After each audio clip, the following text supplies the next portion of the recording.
Study times में आप सभी का स्वागत है। आज हम लोग 1000 जीके सीरीज का पार्ट 24 देखने जा रहे हैं। हमारा पहला प्रश्न है, इनमें से कौन कुछ समय के लिए ही डेटा को स्टोर करके रखता है? तो इसका सही उत्तर है हमारा ऑप्शन नंबर थर्ड, रैम। हमारे रैम की फुल फॉर्म होती है रैंडम एक्सेस मेमोरी। ये हमारी एक टेम्परेरी मेमोरी होती है।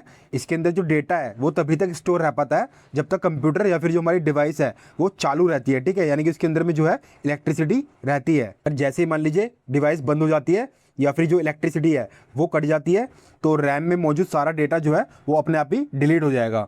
तो ये हमारी एक तरीके की अस्थाई मेमोरी है, यानी कि टेम्परेरी मेमोरी। अगर आपसे एग्जाम में पूछा जाए कि कौन सी मेमोरी हमारी वोलेटाइल मेमोरी है तो हमारा उत्तर जो होगा वो रैम ही होगा। ठीक है, रैंडम एक्सेस मेमोरी हमारी वोलेटाइल यानी कि हमारी टेम्परेरी मेमोरी है। इसके अलावा हमारा जो डीवीडी और हार्ड ड्राइव है ये हमारी नॉन वोलेटाइल स्टोरेज डिवाइसेज है। इनके अंदर में जो डेटा है वो लंबे समय तक सुरक्षित रहता है। और हमारी जो रोम है यानी कि हमारी रीड ओनली मेमोरी है, एक परमानेंट मेमोरी है। आपको याद रखना है कैसी मेमोरी है, ये परमानेंट मेमोरी है। इसके अंदर में कंप्यूटर को स्टार्ट करने के जितने भी इंस्ट्रक्शंस होते हैं ना, जिसे हम लोग BIOS बोलते हैं, तो वो इसमें स्टोर किए जाते हैं। ये हमारी परमानेंट मेमोरी होती है। इसके अंदर में जो भी डेटा होता है वो पावर कट के बाद में भी स्टोर रहेगा। अपचयन का अर्थ क्या है? तो हमारा अपचयन यानी कि जिसे हम लोग रिडक्शन के नाम से भी जानते हैं, इसके अंदर में हमारी तीन चीज़ें होती हैं, आपको याद रखनी है।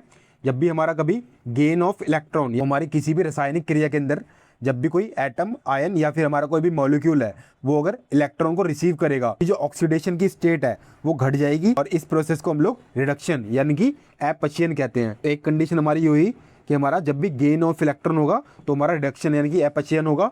हमारा Cl2 है, इसने 2 इलेक्ट्रॉन गेन कर लिए और ये 2Cl बन गया। ठीक है, तो ये गेन ऑफ इलेक्ट्रॉन कर रहा है। दूसरा हम कब बोलेंगे कि रिडक्शन हुआ है?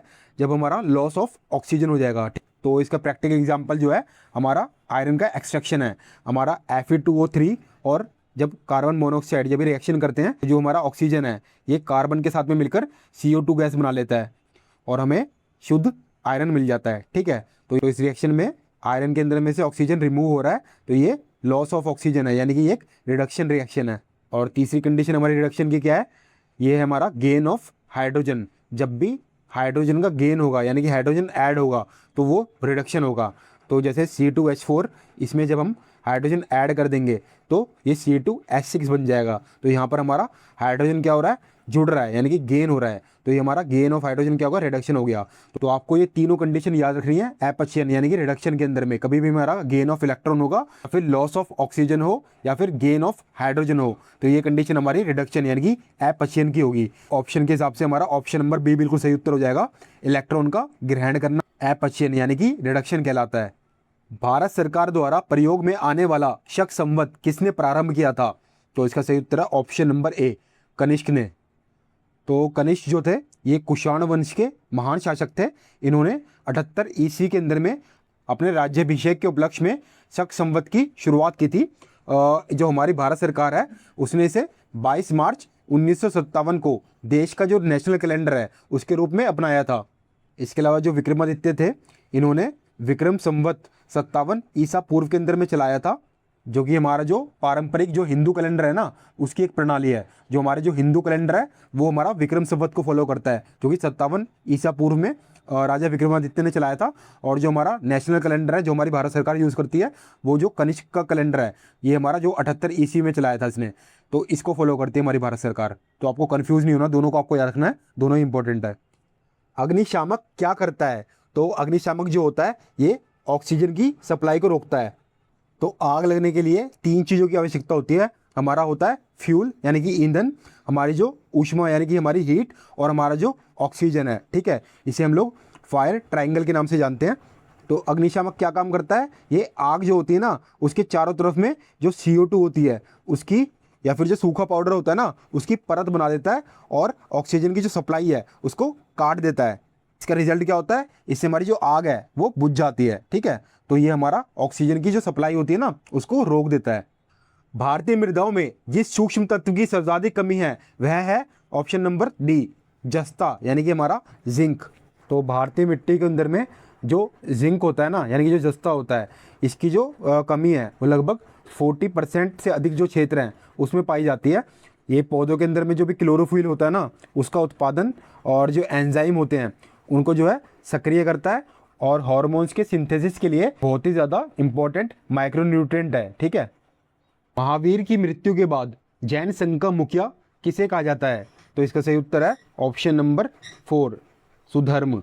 तो भगवान महावीर के टोटल 11 प्रमुख शिष्य थे जिन्हें गणधर कहा जाता था। सुधर्मन जो थे ये एकमात्र ऐसे गणधर थे जो कि महावीर की मृत्यु यानी कि उनकी जो निर्वाण हुआ था ना उसके बाद भी जीवित थे और उन्होंने जो है जैन संघ के नेतृत्व की बागडोर संभाली थी। हम लोग बाकी ऑप्शन भी देखते हैं।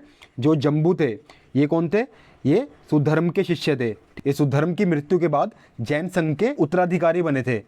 भद्रबाहु जो हैं ये चंद्रगुप्त मौर्य के समय में जैन संघ के अध्यक्ष थे जो कि श्वेतांबर और दिगंबर परंपरा में दिगंबर संप्रदाय के मुख्य आचार्य माने जाते हैं। ठीक है। तो बेसिकली ये जो है दिगंबर को फॉलो करते थे। हमें पता है कि जैन धर्म जो है वो श्वेतांबर और दिगंबर 2 संप्रदाय में बट गया था।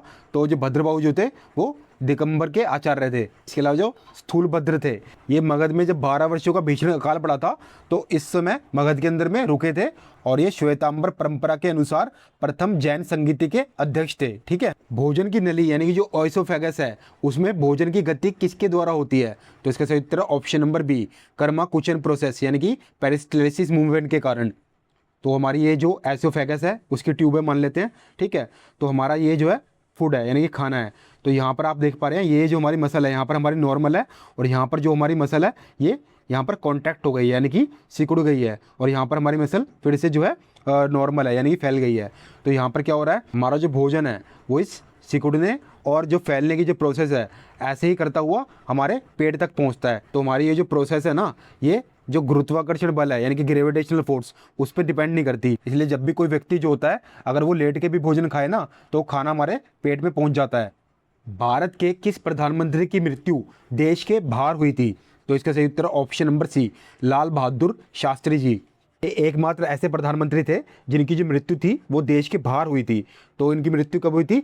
ये 11 जनवरी 1966 को जो उज्बेकिस्तान था उसके ताशकंद के अंदर में, उस जमाने के अंदर में उज्बेकिस्तान जो है वो यूएसएसआर यानी कि सोवियत संघ के अंदर में आता था और लाल बहादुर शास्त्री वहाँ पर पाकिस्तान के साथ 1965 के युद्ध को समाप्त करने के लिए ताशकंद के समझौते पर हस्ताक्षर करने के लिए गए थे और वहाँ पर रहस्यमय परिस्थितियों में उनकी मृत्यु हो गई थी। कुतुब मीनार के पास स्थित मेहरौली पिलर प्राथमिक रूप से किस कारण प्रसिद्ध है? तो इसका सही उत्तर है हमारा ऑप्शन नंबर सी, उत्कृष्ट गुणवत्ता की इस्पात के कारण। तो मेहरौली के जो लौह स्तंभ है ये गुप्त शासक चंद्रगुप्त द्वितीय जिन्हें विक्रमादित्य के नाम से भी जाना जाता था उन्होंने लगभग 4वीं-5वीं शताब्दी के अंदर इसे बनवाया था और ये मूल रूप से जो था ये उदयगिर मध्य प्रदेश में था जिसे बाद में जो है दिल्ली के अंदर में लाया गया था। कई वैज्ञानिकों ने इस पर रिसर्च किया है और उन्होंने पाया है कि इसके अंदर में जो फॉस्फोरस है उसकी मात्रा अधिक है और जो लोहे की सतह है उसके ऊपर में जो एक मिसवाइड की जो है प्रोटेक्टिव लेयर है जो कि इसे जंग से बचाती है।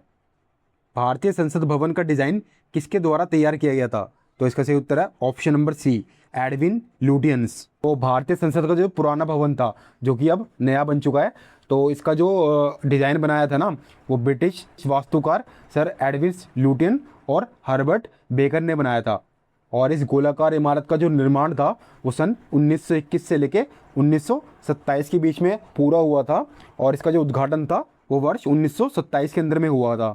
ये हमारे पुराने संसद भवन का जो डिज़ाइन था वो इन दोनों ने बनाया था, एडविन लुटियन और हर्बर्ट बेकर ने। और अगर आपसे पूछा जाए कि नए संसद भवन के मुख्य वास्तुकार कौन थे तो इसका सही उत्तर होगा हमारा विमल पटेल। ठीक है, ये आपको याद रखना है, वेरी इंपॉर्टेंट क्वेश्चन है भी। यूरोप की कौन सी नदी कोयला नदी के नाम से जानी जाती है? तो इसका सही उत्तर है हमारा राइन रिवर। इस नदी को कोयला नदी इसलिए बोला जाता है, ये जर्मनी के प्रसिद्ध रूअर कोल्ड फील्ड से होकर बहती है। ठीक है, इस नदी का जो यूज़ है वो बेसिकली जो हमारा कोल यानी कि कोयला होता है और इसके अलावा जो आयरन के ओर वगैरह होते हैं ना उनके परिवहन के लिए किया जाता है। बलुआ पत्थर किस प्रकार की चट्टान है? तो इसका सही उत्तर हमारा ऑप्शन नंबर डी, ये अवसादी चट्टान है।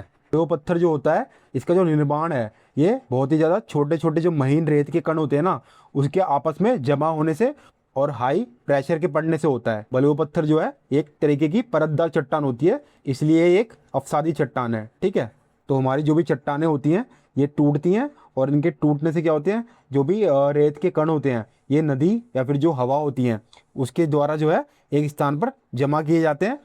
तो ये जो कण होते हैं ये समय के साथ साथ दबाव और जो खनिज के कारण ये क्या करते हैं, ये आपस में जुड़ जाते हैं और जुड़कर बलुआ पत्थर का निर्माण करते हैं। वर्ली चित्रकला भारत के किस राज्य की लोक चित्रकला है? तो इसका सही उत्तर है option number C, Maharashtra. Warli चित्रकला जो है ये महाराष्ट्र की एक प्रसिद्ध आदिवासी लोक कला है, ठीक है। इसे मुख्य रूप से महाराष्ट्र के जो उत्तरी सह्याद्री क्षेत्र है उसमें रहने वाली वर्ली जनजाति द्वारा बनाया जाता है। वर्ली चित्रकला जो है ये महाराष्ट्र की प्रसिद्ध ट्राइबल लोक चित्रकला है, ये आपको याद रखना है। इन चित्रों के अंदर में जितनी भी हमारी जो ज्योमेट्रिकल फिगर्स होती है ना, जैसे हमारा ट्राइंगल, हमारा स्क्वायर, तो इस टाइप की जितनी भी ज्योमेट्रिक फिगर्स होती हैं उनका उपयोग किया जाता है। और इसके अंदर में दैनिक जीवन, खेती, शिकार, नृत्य, विवाह और प्रकृति आदि के चित्र होते हैं। भारत के किस राज्य की समुद्री तटरेखा सबसे लंबी है? तो इसका सही उत्तर option number C, Gujarat. Gujarat की जो समुद्री तटरेखा है ये भारत में सबसे लंबी है। इसकी जो लंबाई है वो 1600 किलोमीटर है। ये तटरेखा अरब सागर के किनारे पे स्थित है। गुजरात में दो प्रमुख खाड़ियाँ हैं, एक कच्छ की खाड़ी और एक खंबात की खाड़ी, तो आपको दोनों याद रखनी है। इसके अलावा हमारा जो आंध्र प्रदेश है इसकी जो तटरेखा है वो लगभग जो है अप्रॉक्स हमारी 974 किलोमीटर है। और जो हमारा केरल है इसकी जो तटरेखा है वो लगभग 590 किलोमीटर है। और जो तमिलनाडु है इसकी तटरेखा हमारी लगभग 1068 किलोमीटर है, ठीक है। तो आज हमने 1000 जीके सीरीज़ का पार्ट 24 देखा। मैं आशा करता हूँ कि आपको ये क्वेश्चन काफ़ी अच्छे लगे होंगे। धन्यवाद।